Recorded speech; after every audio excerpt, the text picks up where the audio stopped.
حضور اقدس صلی اللہ علیہ وآلہ وسلم نے اپنے صحابہ کرام رضی اللہ تعالی عنہم سے فرمایا، تمہیں ایسا عمل نہ بتاؤں تو یہ عمل کرے اللہ سبحانہ و تعالی 70 درجے زیادہ تمہاری ماں سے زیادہ محبوب بنائے اور تمہارے گناہوں کو مٹا دے، گو تمہارے گناہ سمندر کی جھاگ کے برابر ہی کیوں نہ ہوں۔ پل صراط کے گھٹا ٹوپ اندھیرے میں یہ نور ہوگا، جب فرشتے اس نور کو دیکھیں گے تو کہیں گے جا تو گزر جا، تو اس عذاب سے بری ہے، حق تعالی تمہیں بلا حساب جنت عطا کرے گا۔ تمام صحابہ کے چہرے خوشی و مسرت سے منور ہو گئے۔ نبی کریم صلی اللہ علیہ وآلہ وسلم نے فرمایا وہ عمل یہ ہے۔ بسم اللہ الرحمن الرحیم، السلام علیکم ورحمۃ اللہ۔ محترم ناظرین، ایک مرتبہ جب نبی پاک صاحب الاولاق صلی اللہ علیہ وآلہ وسلم نے دیکھا کہ مسلمانوں کا مکہ میں رہنا مشکل ہو گیا ہے تو آپ نے اصحاب سے فرمایا کہ ملک حبشہ کا بادشاہ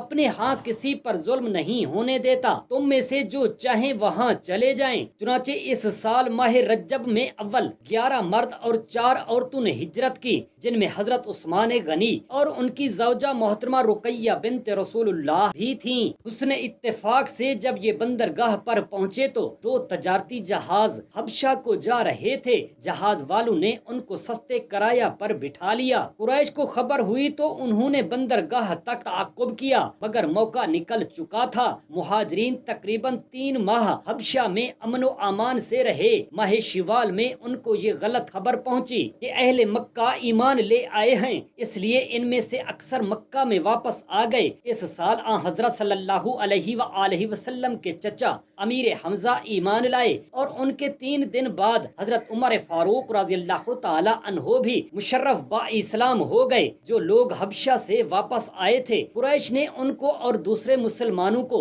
زیادہ ستانا شروع کر دیا، یہاں تک کہ ہجرت پر مجبور ہو گئے۔ چنانچہ اس دفعہ 82 مرد اور 18 خواتین حضور اقدس صلی اللہ علیہ وآلہ وسلم کی اجازت سے ہجرت کر کے حبشہ چلے گئے۔ جب آن حضرت صلی اللہ علیہ وآلہ وسلم نے مدینہ منورہ کو ہجرت فرمائی تو مہاجرین حبشہ میں سے کچھ لوگ فوراً واپس آ گئے۔ حضرت جعفر بن ابی طالب رضی اللہ تعالی عنہ جو وہاں رہ گئے تھے، وہ فتح خیبر کے وقت مدینہ میں واپس آئے۔ جب حضرت جعفر رضی اللہ تعالی عنہ آن حضرت صلی اللہ علیہ وآلہ وسلم کی خدمت بابرکت میں حاضر ہوئے تو حضور نے ان سے معانقہ کیا اور پیشانی کو بوسہ دے کر فرمایا، میں نہیں بتا سکتا کہ فتح خیبر سے مجھے زیادہ خوشی ہے یا جعفر کے آنے سے۔ حضرت ابو بکر صدیق رضی اللہ تعالی عنہ بھی ہجرت حبشہ کی طرف نکلے تھے۔ بزرگ الغماد تک جو مکہ سے یمن کی طرف 5 دن کی مسافت ہے، یہ پہنچے تھے کہ قبیلہ کارا کا سردار نے پوچھا کہاں جا رہے ہو؟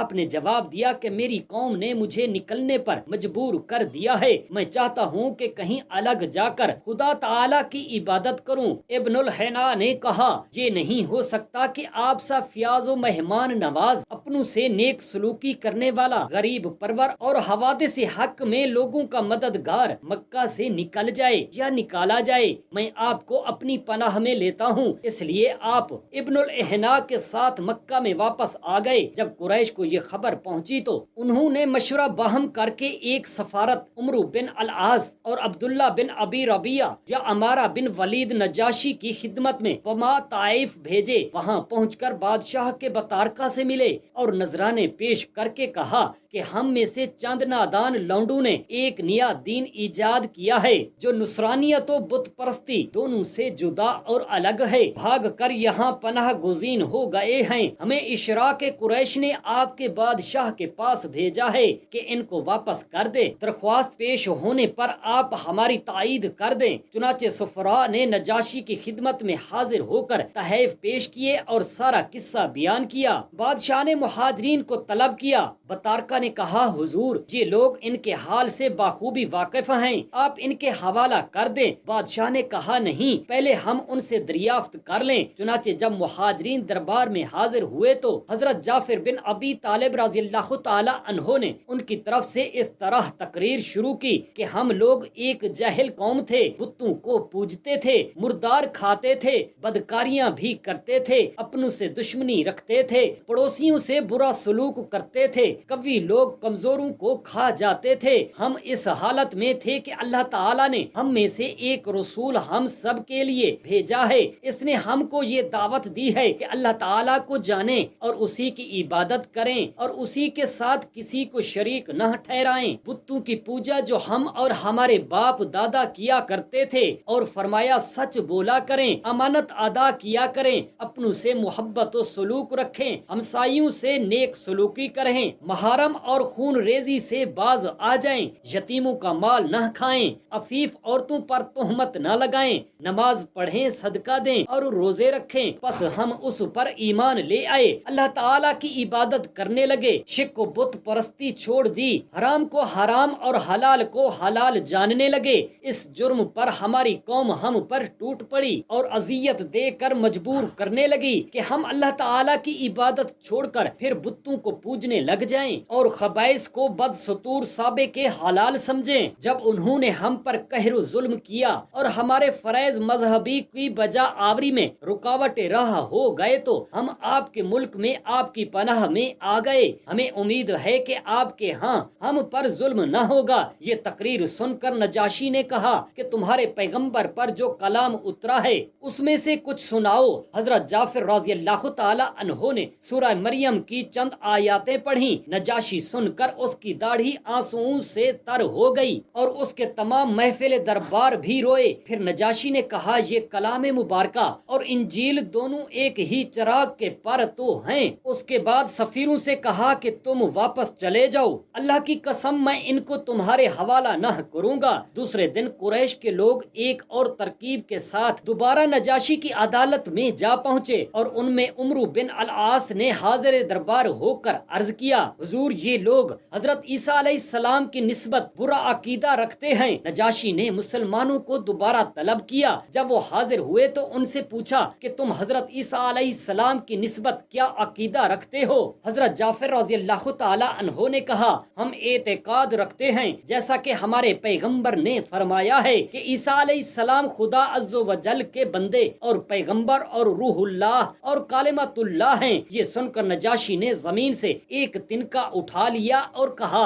واللہ جو تم نے کہا حضرت عیسیٰ علیہ السلام اس سے اس تنکے کے برابر بھی زیادہ نہیں ہیں۔ جب نجاشی کی زبان سے یہ الفاظ نکلے تو پتارکہ حاضرین کے نتنوں سے خرخراہٹ کی آوازیں آنے لگیں، مگر نجاشی نے پرواہ نہ کی اور سفارت بالکل ناکام واپس آئی۔ قریش نے جب دیکھا کہ باوجود تشدد و مزاحمت کے اسلام قبائل عرب میں پھیل رہا ہے، حضرت حمزہ عمر رضی اللہ تعالی عنہما جیسے لوگ ایمان لا چکے ہیں، نجاشی نے مسلمانوں کو پناہ دی ہے اور سفارت بھی بے واپس آ گئی ہے، تو انہوں نے بالا اتفاق یہ قرار دیا کہ حضرت محمد صلی اللہ علیہ وآلہ وسلم کو علاش قتل کر دیا جائے۔ توبہ نعوذ باللہ من ذالک۔ ابو طالب کو یہ خبر پہنچی تو اس نے بنی ہاشم و بنی مطلب کو جمع کر کے کہا کہ حضرت محمد صلی اللہ تعالی علیہ وآلہ وسلم کو حفاظت اپنے شعبہ درہ میں لے چلو۔ چنانچہ ایسا ہی کیا گیا۔ جب قریش کو معلوم ہوا کہ ہاشم و مطلب کی اولاد نے سوائے ابو لہب کے بلا امتیاز مذہب حضرت محمد صلی اللہ علیہ وآلہ وسلم کو اس طرح اپنی پناہ میں لے لیا ہے تو انہوں نے مقام محسب میں جو کہ مکہ و منا کے درمیان ہے آپس میں یہ عہد کیا کہ ہاشم و مطلب کی اولاد سے ملنا جلنا اور لین دین سب موقوف کر دیا جائے گا۔ پادریوں کے سردار یہاں تک کہ وہ تنگ آ کر محمد صلی اللہ علیہ وآلہ وسلم کو قتل کے لیے ہمارے حوالہ کر دیں۔ توبہ نعوذ باللہ۔ اور تاکید مزید کے لیے یہ معاہدہ تحریر کر کے کعبۃ اللہ کی چھت میں لڑکا دیا۔ کفار قریش نے نہایت سختی سے اس معاہدہ پر عمل کیا۔ باہر سے جو غلہ مکہ میں آتا وہ خود ہی خرید لیتے اور مسلمانوں تک نہ پہنچنے دیتے۔ اگر ان میں سے کوئی بطور صلہ رحم اپنے کسی مسلمان یا رشتہ دار کو اناج بھیجتا تو اس کے بھی سدے راہ ہو جاتے۔ غرض بنو ہاشم شیب ابی طالب میں طرح طرح کی تکلیفیں اٹھاتے رہے۔ ابو طالب کا یہ معمول تھا کہ جب لوگ سو جاتے تو حضرت صلی اللہ علیہ وآلہ وسلم کو بغرض حفاظت آپ کے بستر سے اٹھاتے تاکہ دوسرے بستر پر جا لیٹیں اور آپ کے بستر پر اپنے کسی بیٹے یا بھائی کو لٹاتے۔ صحیح بخاری و مسلم میں ہے کہ حضرت عباس رضی اللہ تعالی عنہ نے رسول خدا صلی اللہ علیہ وآلہ وسلم سے عرض کیا کہ ابو طالب آپ کی مرعات و مدد کیا کرتا تھا اور آپ کے لیے ناراض ہوا کرتا تھا، کیا یہ عمل اس کو فائدہ دے گا؟ آپ صلی اللہ علیہ وآلہ وسلم نے فرمایا ہاں۔ اب 3 سال اسی حالت میں گزر گئے تو اللہ تعالیٰ نے اپنے حبیب پاک صاحب لولاک صلی اللہ تعالی علیہ وآلہ وسلم کو خبر دی کہ اس معاہدے کو دیمک اس طرح چاٹ گئی ہے کہ اللہ سبحانہ و تعالی کے نام کے سوا اس میں کچھ باقی نہیں رہا۔